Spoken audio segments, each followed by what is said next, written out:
They said no man could face her and live, a monster so terrifying, her very gaze could turn living flesh to cold. Hard stone, her hair, a writhing nest of venomous snakes, her name Medusa. The story begins with a cruel king, a man named Polydex.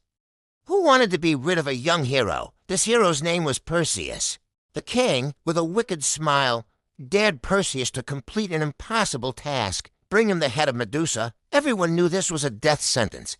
To even look for Medusa was madness. But Perseus, brave and defiant, looked the king in the eye and said, "I'll do it." This wasn't just bravado. Perseus had powerful allies.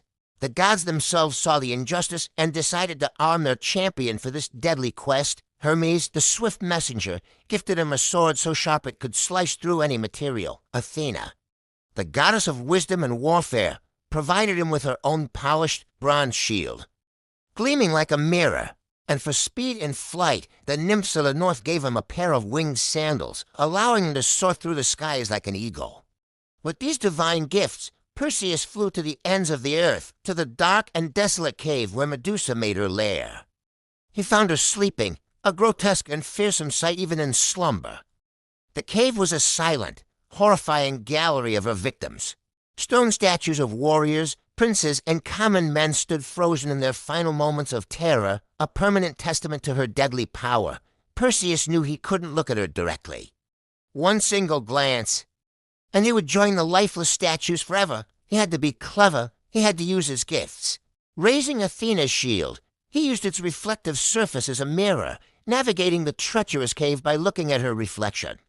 He saw her sleeping form, the snakes on her head hissing softly. He crept closer, his heart pounding in his chest. Step by step, guided only by the image in the bronze shield. Then, with all his strength and precision, he raised the divine sword. He took a deep breath, judged the angle perfectly, and with one swift, perfect strike, he severed her head from her body. The snakes writhed one last time, and then all was still.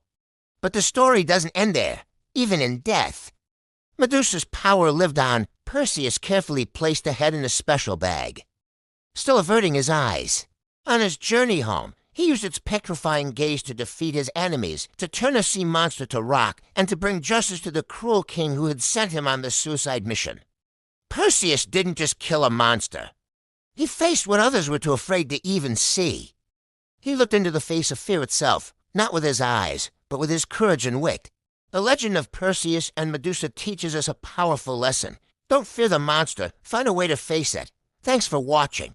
If you enjoyed this journey into mythology, don't forget to like this video and subscribe for more epic stories. See you next time.